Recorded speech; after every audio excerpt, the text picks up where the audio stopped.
বন্দে পুরুষোত্তম, বন্দে পুরুষোত্তম, বন্দে পুরুষোত্তম। জয় গুরু।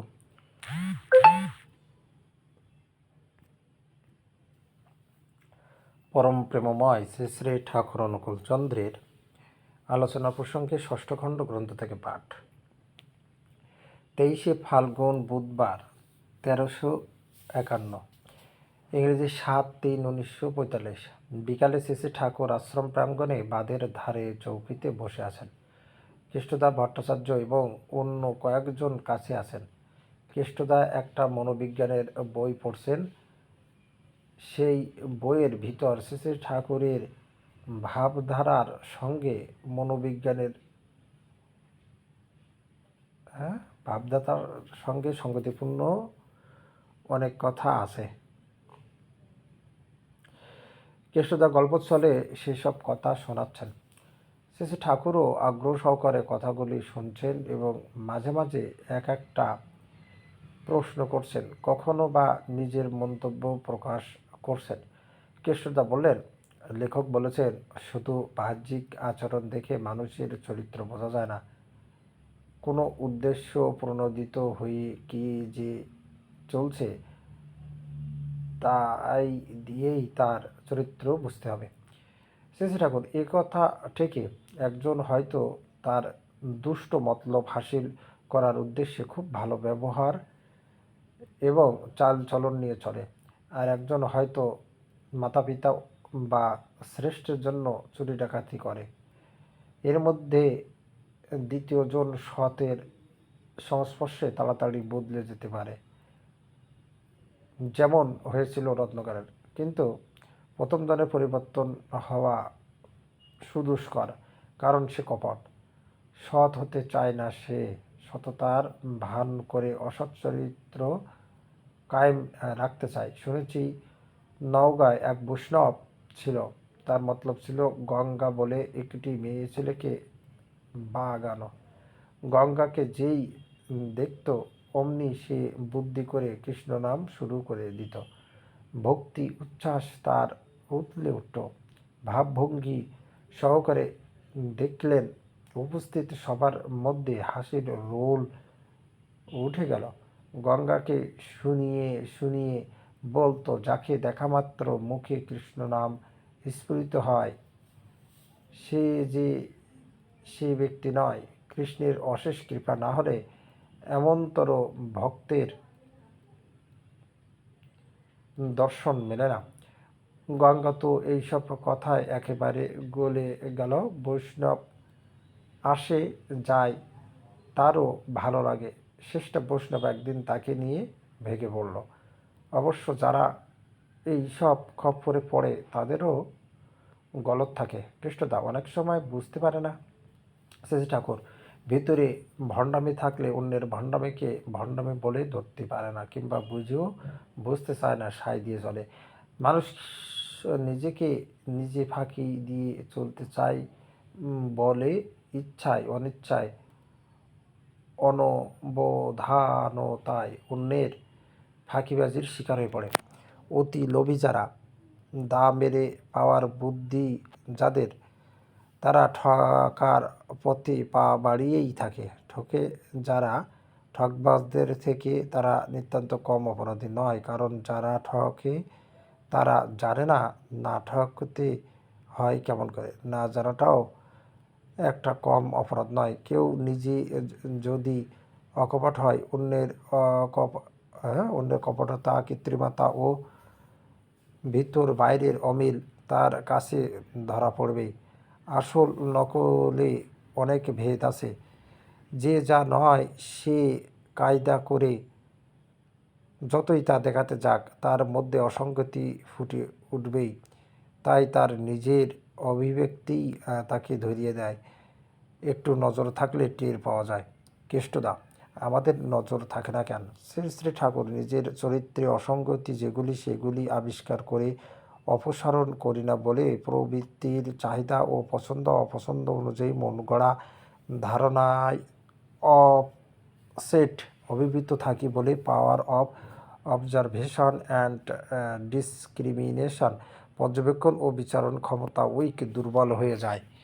কেষ্টদা, সাধারণত আমরা নিজের দোষ দেখতে পারি বা না পারি, অন্যের দোষটা তো সহজেই আমাদের চোখে পড়ে। শ্রী ঠাকুর, অতি দোষ দেখা হয় কিন্তু মানুষকে স্টাডি অধ্যয়ন করা হয় না। মানুষকে স্টাডি অধ্যয়ন করতে গেলে আনকালাট ও রঙ্গিল থাকা লাগে। দোষ দেখার বুদ্ধি থাকলে মানুষকে অবিকৃত করে দেখা হয়, মানুষকে বিকৃত করে দেখা হয়, ভুল বোঝা হয়, কিন্তু সব কিছু মিলিয়ে একটা মানুষ, যা তাকে অবিকৃতভাবে পুরোপুরি দেখা হয় না। ফলকতা, অন্যের দোষ দেখার প্রবৃত্তি একটা বিধিবিশেষ, ওটা কোনো উপকারে লাগে না মানুষের, ওতে বাস্তবতার বোধ হয় না। Power of observation and discrimination, পর্যবেক্ষণ ও বিচার ক্ষমতা যাকে বলছি, সেটা কিন্তু একটা সায়েন্টিফিক ট্রিট অফ ক্যারেক্টার, চরিত্রের একটা বৈজ্ঞানিক গুণ। এর মধ্যে কোনো আর্জলি প্যাশন বা প্রিজুডিস, কদর্য প্রবৃত্তি বা পক্ষপাত থাকে না। Power of observation and discrimination, পর্যবেক্ষণ ও বিচার ক্ষমতা দিয়ে বস্তু, ব্যক্তি বা বিষয় সম্বন্ধে ফ্যাক্ট ফুল কনসেপশন, তথ্যপূর্ণ ধারণা হয়। কিন্তু দোষ দৃষ্টির দরুন যে ধারণা হয় তার ফার ফ্রম ফ্যাক্ট, তথ্য হতে বহু দূরে। তাই তা মিসলিডিং অ্যান্ড ডিটেরিয়েশন, বিভ্রান্তিকর ও অপকর্ষী। সেলফ স্টাডি, আত্মবিচার, যাদের যত নিখুঁত অন্যকেও বিচার করতে পারে তারা তত ভালো। কেষ্টদা, কেউ নিজে যদি ভালো মানুষ হয়, সে অন্যকেও তো তার নিজের মতো মনে করবে, এতেও তো বিচারে ভুল হওয়ার সম্ভাবনা থাকে। শ্রী ঠাকুর, ভালো মানুষ মানে আদর্শ প্রাণ মানুষ। আদর্শ প্রাণতার দৃষ্টিকোণ থেকে সে সব কিছু বিচার করে চলে। ওর থেকে কোথায় কার ডেভিয়েশন, বিচ্যুতি, তা সে সহজেই ধরতে পারলেও সাধারণত তার মানুষকে মোট নিয়ন্ত্রণ করার বুদ্ধি থাকে, ঘৃণা বা বিদ্বেষবশত কাউকে পরিত্যাগ করার বুদ্ধি কমই থাকে। আবার কারো বিশেষ সদ্গুণ থাকলেও তাও ধরতে পারে এবং সেবাপ্রীতির ভিতর দিয়ে তার মন জয় করে তাকে কেমন করে আদর্শের সেবায় লাগানো যায় সেই ধান্দাই ঘরে। রামশঙ্করের কাছে শোনেননি, সিনেমার টিকিট কেনার সময় চাপাচাপি, ভিড় ও ঠেলাঠেলির ভিতর সাহস ভরে হাসি মুখে এগিয়ে গিয়ে যারা টিকিট কেটে আনতো, তাদের সঙ্গে খাতির জমিয়ে তাদের ভিতর থেকে ও কেমন করে হ্যান্ড কর্মী রিক্রুট সংগ্রহ করত। কৃষ্ণদা, শুনেছি। শ্রী ঠাকুর, তার মানে ওর ভিতর দিয়ে তাদের নার্ভ স্নায়ু এর স্ট্যান্ড বল বুঝতো, ভাবতো ওদের হয়তো কাজে লাগানো যেতে পারে। বিশেষ কাজে ইন্টারেস্টেড, অন্তরাশী হওয়ার দরুন সেই কাজ হাসিল করার ব্যাপারে ওর নিজের একটা এতফাক করে নিয়েছিল। আদর্শে ইন্টারেস্টেড অন্তরাশী হলেও ওই রকম হয়। কে কেমন কাকে দিয়ে আদর্শ পরিপূরণে কতটুকু সুবিধা বা অসুবিধা হতে পারে সে সম্বন্ধে তার একটা বুঝ গজিয়ে ওঠে। ভুল হওয়ার সম্ভাবনা থাকে তাদের, যারা ইষ্ট বা আদর্শে ইন্টারেস্টেড অন্তরাশী নয়, অথচ নিজের গুডনেস, সততা অন্যের উপর প্রজেক্ট নিক্ষেপ করে দেখে। বেসড জাজমেন্ট, পক্ষপাত শূন্য বিচার এর জন্য চাই। আইডিয়াল এ অ্যাডহারেন্স, আদর্শে অনুরাগ। ঢাকার একটি দাদা বললেন, ঠাকুর, আমার শরীরটা কিছুতেই ভালো হচ্ছে না, কোনো কাজে উৎসাহ পায় না। শ্রী ঠাকুর, পেরিকে দেখিয়েও শতপত্তর খেলে হয়, আর কাজে উৎসাহ লাগুক বা না লাগুক, সাধ্যমতো কাজ করবে, এঙ্গেজড রত থাকাই ভালো। অলস হয়ে থাকলে অসুখ বিসুখ আরও চেপে ধরে। তাই বলে অপারগ হলেও যে কাজ করতে হবে তা কিন্তু আমার কথা নয়। তবে ভালো কিছু করার রোগ মনের মধ্যে সবসময় জাগায়ে রাখতে হয়। তাতে নার্ভ স্নায়ু ঢিলে হয়ে পড়তে পারে না, শুধু নিজের ভালো দেখতে নেই, তাতে মনে বল পাওয়া যায় না। নিজের ভালো আসেও অপরের ভালো করার ভিতর দিয়ে। তাই অপরের ভালো করার ভিতর দিয়ে ইষ্টকে তৃপ্ত করার ফিকির দিয়ে চলতে হয়। This is the route to health, wealth and happiness. এই হলো স্বাস্থ্য, সম্পদ ও সুখের পথ। ধর্মাচরণ মানে এই অভ্যাস পাকা করে ফেলা, যাতে কিনা সত্তার ধৃতি অটুট থাকে। হরেন্দা বসু আসতেই শেষে ঠাকুর কৌতুকপূর্ণ জিজ্ঞাসা দৃষ্টিতে তার দিকে কিছু সময় তাকিয়ে রইলেন। ঠোঁটের কোণে খেলতে লাগলো অপরূপ ও মৃদু মধুর হাসির রেখা। সেই অপূর্ব অন্তর্ভেদী চাহনি দেখে মনে হয় তিনি যেন আমাদের ভালো মন্দ, অন্তর বাহির, ভূত ভবিষ্যৎ বর্তমান সব দেখেন, কিন্তু আমাদের কালিমাময় নগ্ন রূপ দেখেও ঘৃণার মুখ ফেরান না। স্নেহে, করুণায়, মমতায় আরও নিবিড় ও নিরেট হয়ে ওঠেন। কৃষ্ণদা উঠে দাঁড়াতে এসেছে, ঠাকুর হাসি মুখে বললেন, কনে যান কৃষ্ণদা? এইবার উঠি, একটু কাজ আছে, একজনের আসবার কথা আছে। শেষে ঠাকুর, তাহলে আসেন, আপনি তো এখনই ঘুরে আসবেন, কিন্তু কেউ দূরে যাওয়ার সময় মনে হয় পথ আগলে বলি, যেতে নাহি দিব, বলে একটু ম্লান হাসি হাসলেন।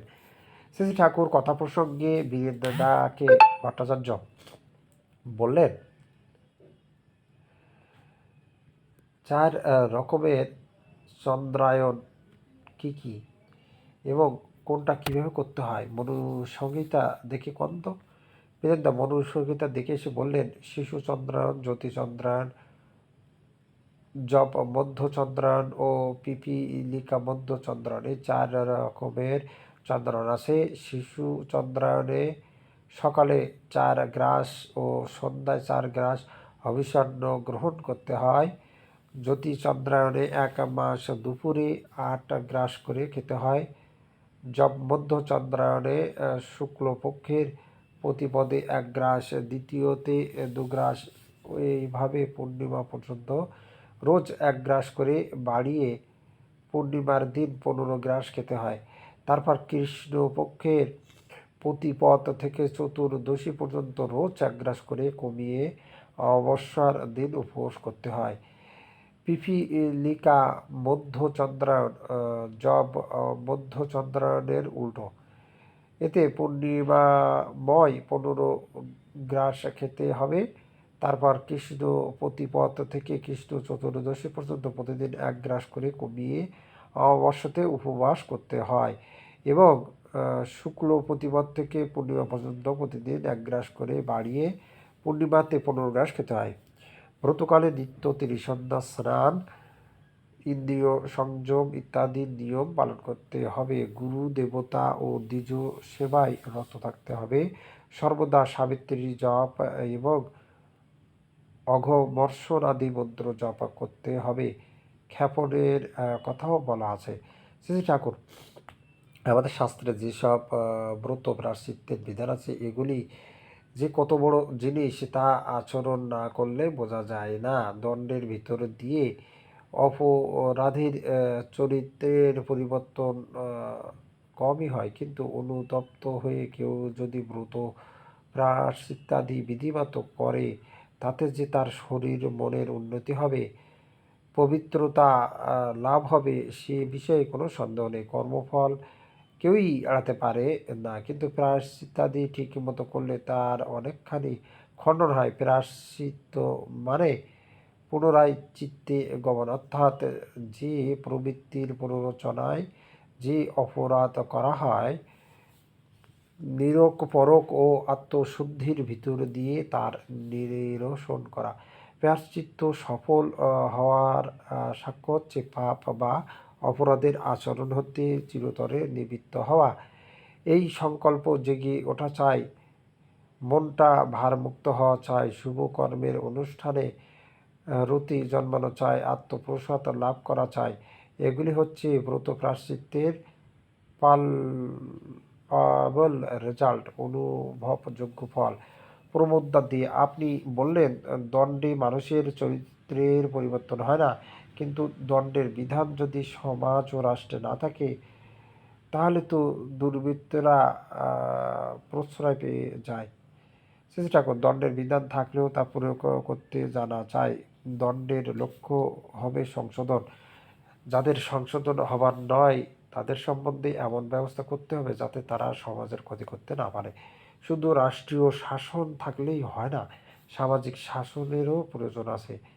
আগে কেউ কোনো অশাস্ত্রীয় বা সমাজ স্বার্থের বিরোধী কাজ করলে সমাজপতিরা তাকে বোঝাতে চেষ্টা করতেন।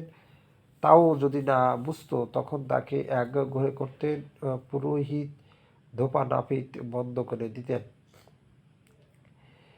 এই সামাজিক শাসনের কিন্তু বিশেষ মূল্য আছে। পরিবেশের কাছে কেউ হেয় বা ঘৃণার পাত্র হয়ে থাকতে চায় না। অসৎ নিরোধ সম্বন্ধে প্রত্যেকটি ব্যক্তিরই সচেতন ও সজাগ হওয়া দরকার। প্রত্যেকটি লোকে যদি বিধিমাফিক অসতের নিরোধে তৎপর হয় তাহলে পাপ ও দুর্নীতি প্রবল হওয়ার সুযোগ পায় না। ধরেন আপনার সামনে একজন ধর্ম ও কৃষ্টি বিরোধী আলোচনা বা আচরণ করছে। ধর্ম মানে অস্তিত্বের ধীতি পরিচর্যা, তার মানে সত্তার ধীতি পরিচর্যা, সত্তা যাতে ধারণ পালন পোষণে সমবর্ধিত হয়ে ওঠে তার পরিচর্যা। কেউ তার পরিপন্থী হলেও আপনি যদি সেখানে চুপ করে থাকেন তাহলে কিন্তু আপনি নিজেরও ক্ষতি করলেন, তারও ক্ষতি করলেন এবং সমাজের ক্ষতি করলেন। খারাপ জিনিসের প্রতিরোধ না করলেই পরোক্ষে তা বাড়িয়েই তোলা হয় এবং বাড়তে বাড়তে তা শক্তি সঞ্চয় করে বিপুল আকার ধারণ করে সপরিবেশ আমাদের অস্তিত্বকে বিপন্ন করে তোলে। তখন আফসোস করি, অন্যকে দোষারোপ করি, অদৃষ্টের দোহাই দিই, কিন্তু সেই অদৃষ্ট আমাদেরই নিজের হাতে গড়া। প্রমোদদা, পরিবেশের বেশিরভাগ লোক যদি অসৎ চলনে অভ্যস্ত হয়, সেখানে দু চারজন লোক অসৎ নিরোধ করে কি করতে পারে?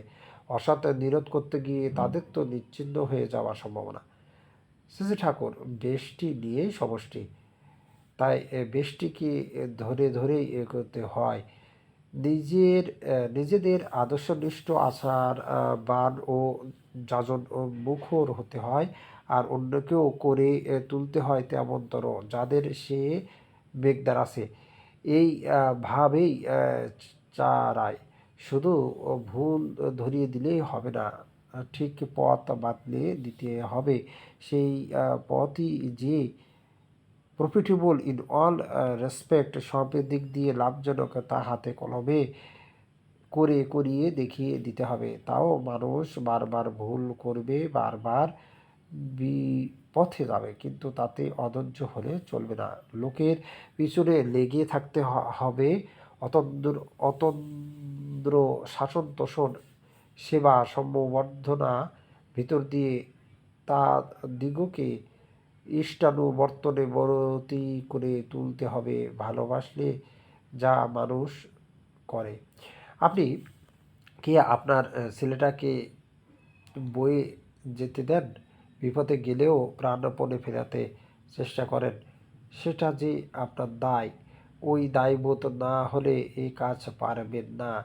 আমার চারিদিকে হতাশার যথেষ্ট কারণ আছে, কিন্তু হতাশ হতে পারি না। ভাবি, গায়ে গু মাখলে তো জমে ছাড়বে না।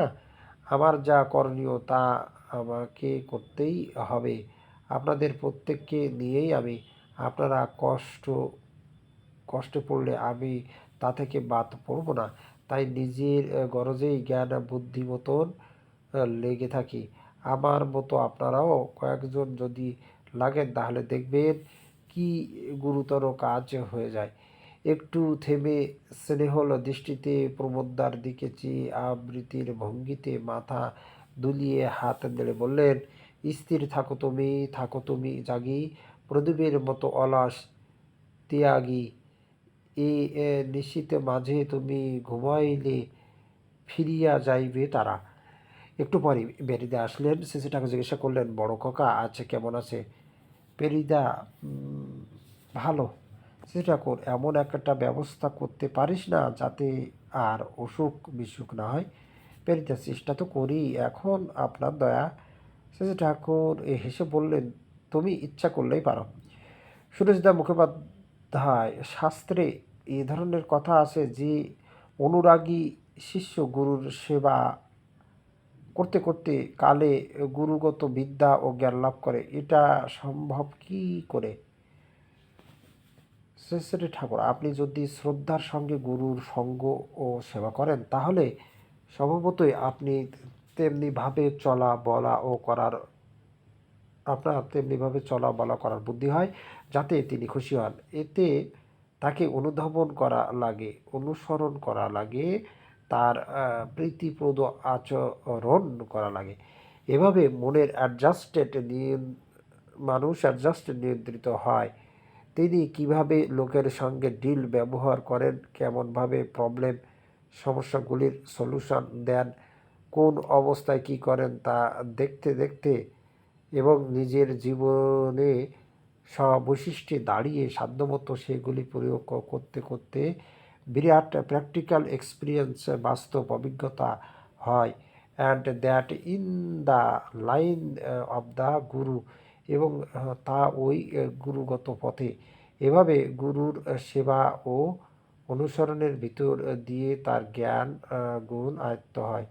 সেবার মধ্যেই আছে পরিপালন, পরিপোষণ, পরিপূরণ ও পরিরক্ষণ। গুরু গা হাত পা টিপি, তাকে তামাক পান দিই, অথচ তার স্বার্থ প্রতিষ্ঠার ধারি না, তার নীতিগুলি মেনে চলি না, তার সঙ্গে মিষ্টি ব্যবহার করি, কিন্তু লোকজনের সঙ্গে রূঢ় আচরণ করি, এতে কিন্তু গুরুর সেবা হয় না। গুরুর নীতিবিধিকে যে পরিপালন, পরিপোষণ, পরিপূরণ ও পরিরক্ষণ করে চলে, সেই গুরুর সেবক। গুরু যাকে যে বিশেষ নির্দেশ বা দায়িত্ব দেন, সেটা নিখুঁতভাবে পালন করাও গুরু সেবার অন্তর্গত। এটা করতে গেলে অনেক কনফ্লিক্ট, সংঘাত, ওভারকাম, অতিক্রম করা লাগে। এতে নিজেকেও চেনা যায়, অভিজ্ঞতাও বাড়ে। একটা মানুষ নিজের খুশিমতো যতদিন চলে, সে যতই ভালো বা মন্দ করুক, তার জেল্লা যতই থাক বা না থাক, তার বৃত্তির গায়ে হাত পড়ে কিন্তু কমই। বৃত্তির গায়ে হাত পড়া তো দূরের কথা, বৃত্তিকে বৃত্তি বলে চিনতেও পারে না ভালো করে। তাই যতই হোমরা চোমরা হোক, আত্মনিয়ন্ত্রণের জ্ঞান হয় না। আর এই জ্ঞান বাদ দিয়ে সব জ্ঞান ফাঁকা। তার আদত জ্ঞান লাভ করতে গেলে গুরুর আশ্রয় নেওয়াই লাগে। আশ্রয়ের মধ্যে আছে শ্রী অর্থাৎ সেবা, আর গুরু মানেই সদ্গুরু। ইতিমধ্যে সাঁঝের আধার ঘনিয়ে এসেছে, আশ্রমের চতুর্দিকে আলো জ্বলে উঠেছে, মাতৃমন্দিরে কাসর ঘণ্টা বেজে চলেছে। শ্রী ঠাকুর কিছু সময় আপনাতে আপনি মগ্ন হয়ে বসে আছেন। শশধরদা সরকার জিজ্ঞাসা করলেন, ঠাকুর, শোনা যায় আত্মকুলশীল কাউকে স্থান দেওয়া উচিত নয়, আবার অতিথিকে দেবতা জ্ঞানে যত্ন করার কথা আছে। এখন এই দুটো নীতি একই সঙ্গে পালন করা যায় কীভাবে? শ্রী ঠাকুর, অতিথিকে সেবা যত্ন ও সমাদর করা গৃহস্থের অবশ্য কর্তব্য। অতিথিকে প্রত্যাখ্যান না করাই বিধি। বাড়িতে সবার খাওয়া দাওয়া হয়ে যাওয়ার পরও যদি অতিথি আসে, তখনও তাকে পরিতোষ সহকারে খাওয়াবার ব্যবস্থা করতে হবে। অতিথিকে কখনো উপবাস রাখতে নেই। যথাসময়ে আসলে আগে অতিথিকে খাওয়িয়ে তারপর নিজেরা খেতে হবে। অতিথি সৎকারের সময় বর্ণ বৈশিষ্ট্য অক্ষুণ্ণ রেখে যার যেমন অন্নপানাদির ব্যবস্থা করার তাই করতে হবে। অতিথি তোমার বাড়িতে এসে যেন নিজের বাড়িতে এসেছে বলে বোধ করতে পারে। অপরিচিত কোনো লোক অতিথি হিসেবে আসলে তার বাসস্থান ও কুলশীল ইত্যাদি সম্বন্ধে যথাসম্ভব অবগত হওয়া প্রয়োজন। তার চাল চলন, আচার ব্যবহার ও কথাবার্তাও ভালো করে লক্ষ্য করতে হয়। এতে লোকটির ধরন কিছুটা টের পাওয়া যায়। তাছাড়া অজ্ঞাত কুলশীল কাউকে আশ্রয় দিয়ে সেবা যত্ন করলেও এতটুকু সতর্কতা অবলম্বন করা প্রয়োজন যাতে সে কোনো ক্ষতি করতে না পারে। কারো সম্বন্ধে বিশেষ সন্দেহের কারণ থাকলে কিছু খাইয়ে দাইয়ে মিষ্টি ব্যবহারে তুষ্ট করে বিদায় দিতে হয়, অন্যত্র থাকবার ব্যবস্থা করতে বলতে হয়। শেষে ঠাকুর হঠাৎ তরুমাকে জিজ্ঞাসা করলেন, বেত আগার বড়া কেমন হয় রে? তরুমা, ভালোই হয়, তবে বেশি মুচপিচে হয় না। শশী ঠাকুর, ওর মধ্যে পোস্ত দিলে বোধ হয় মুচমুচে হতে পারে। তরুমা, তা হওয়া সম্ভব। তারপর আরও অনেকে এসে হাজির হলেন। কিছু সময় পরে শশী ঠাকুর নিজে থেকেই বললেন, টানের একটা চরিত্রগত লক্ষণ হলো সঙ্গলাভ এবং উপাসনার নেশা। প্রবৃত্তি তেমনতর বাক নিলে মানুষ ইষ্টের সান্নিধ্যে স্থির হয়ে বেশি সময় বসতে পারে না। ভিতর থেকে কে যেন তাড়া দিতে থাকে, শেষটা একটা অজুহাতে উঠে পড়ে। প্রকাশদা বসু, ইষ্টকর্মের যোগ্যতার প্রথম লক্ষণ কি? শশী ঠাকুর দৃঢ়কণ্ঠে বললেন, ইষ্টকাজের প্রতিকূল হলে তোমার স্ত্রী নয়, তোমার ছেলে তোমার ছেলে নয়, বন্ধুবান্ধব তোমার বন্ধুবান্ধব নয়, কিছুই কিছু নয়। এমনতর নিরাশী নির্মম অবস্থা যতদিন তোমার না আসবে, ততদিন কেবল পায়তারা ভাজা, ততদিন শুধু মক্স করা। যথার্থ কাজ তার আগে শুরু হবে না। যতভাবে কাজ করা তো দূরের কথা, প্রবৃত্তি অভিভূতি হয়ে থাকলে ইষ্টের কথাই সহজে মাথায় ঢোকে না। তাই নিরাশী নির্মম হয়ে উঠলে তুমি কাজের প্রথম সোপানে পা দিলে। যদিও আমি কিন্তু তা নই। তোমাদের উপর আমার প্রত্যাশাও অনেক, আর মমতার তো আমি থই পাই না। অনিল দাস সরকার, আমাদের অনেকের তো এই প্রথম সোপানেই পা দেওয়া হয়নি। শশী ঠাকুর, হয়নি করিস না হওয়া নিজের ভিতরে ছাড়া কিন্তু আর কোথাও বাধা নেই। বাধার কথা শুনতে নেই। ও গুলির তোয়াক্কা না করে এগিয়ে চল মরদের মতো। কষ্টের জন্য রাজি থাকলে কষ্ট আর ভ্রষ্ট করতে পারবে না। কষ্ট হলেও নষ্ট পাবে না যদি মূল ঠিক রেখে চলিস। আর আরাম আমেজের মধ্যেও নষ্ট পেয়ে যেতে পারিস যদি গোড়ায় গোজামিল রাখিস। এরপর শ্রী শ্রী ঠাকুর ওখান থেকে উঠে বাড়ির মধ্যে গেলেন। বন্দে পুরুষোত্তম, বন্দে পুরুষোত্তম, বন্দে পুরুষোত্তম। জয় গুরু।